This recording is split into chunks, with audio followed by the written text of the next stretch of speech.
Welcome back to Life Group News. I'm your host, Travian Weems, and we're still following the question, what is worship?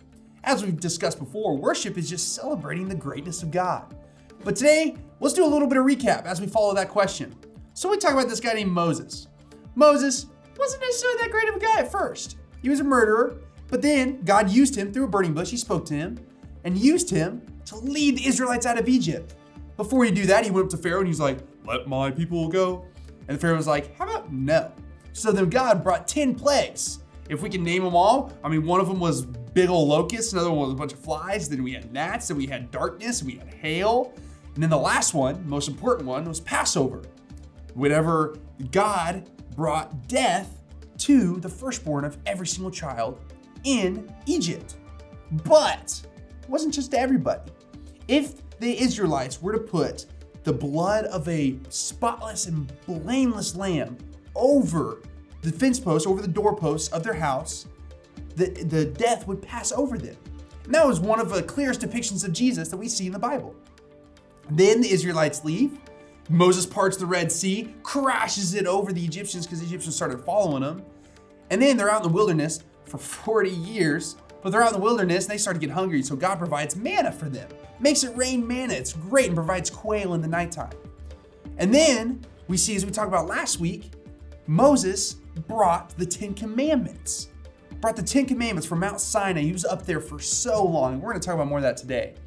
And as we go into the video, we see that the Israelites, they're down there waiting for Moses, and they're watching their watches. They're like, wonder when Moses is gonna come back. Another day goes by, wonder when Moses is gonna come back. We trust God, he provided for us. Another day, is Moses gonna come back? Another week goes by. Okay, I don't know if Moses is coming back. Another week goes by. Okay, yeah, Moses ain't coming back. I know the Lord provided for us, but Moses isn't back yet. He might be dead. So let's go ahead and you know what? That's it. We should build a golden calf. I know Moses has been speaking to God for us, whatever, but you know what? We should build this golden calf. We should worship that because the golden calf will provide for us. God, he may have provided for us before, but the golden calf will provide for us now. What? What are the Israelites doing? As we're gonna see in this video, I struggle with patience. I don't know if you guys remember the fruits of the Spirit: love, joy, peace, patience, kindness, goodness, gentleness, faithfulness, and self-control. Patience is one of the key virtues, and I struggle with that. I don't know about y'all, but I can become impatient. These Israelites, they were impatient, waiting for Moses and for the Lord to speak to Moses. So check out this video and see what the Israelites did in response to that. Moses was on Mount Sinai for 40 days and 40 nights. While God met with Moses, the Israelites at the bottom of the mountain were getting impatient. They began to wonder, where is Moses? What has taken him so long? Is he still alive? The Israelites went to Moses' brother Aaron. Make us a god to lead us, they said. We don't know what happened to Moses. So Aaron collected gold from the people and made a statue of a calf that they could worship. God saw what the people were doing and he was angry. I will destroy these people, God said. Moses said, remember the great promise you made to Abraham, Isaac, and Jacob.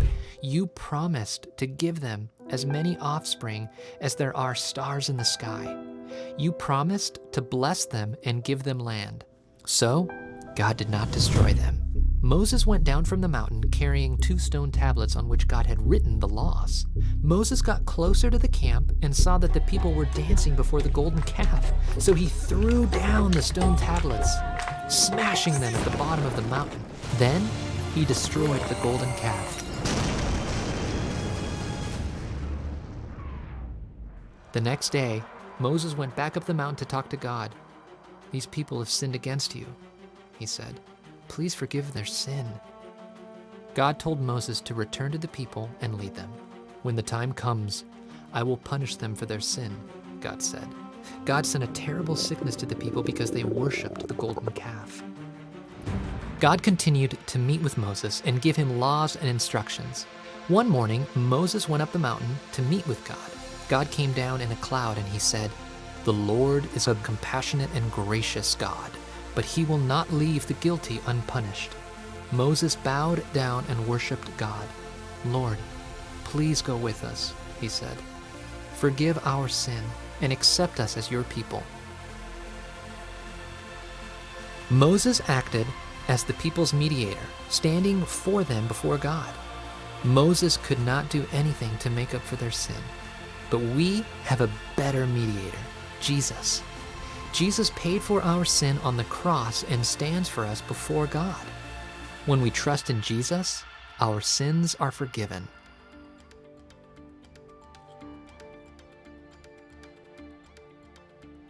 Man, wasn't that a good video? Sorry it took me so long. I guess, you could think that's what Moses said whenever he came down the mountain. No, he didn't say that. He came down, he was like, what are these people doing? Like, God, forgive them. They don't know what they're doing. God, please forgive them. And what's really cool about what God, when he speaks to Moses, God says, I'm going to forgive them, but the guilty will not go unpunished. Our God is such a good God. He's also a just God. That's one of his great qualities. He doesn't just leave the righteous. He also disciples them. He commands them like a good father because he's a just God. And whenever we do bad things, that comes with consequences. And what's so cool is God is such a good God that he didn't have us pay for the punishment. We may have consequences here in this life, but Jesus paid for our punishment. So then we don't have to be punished and spend eternity apart from God.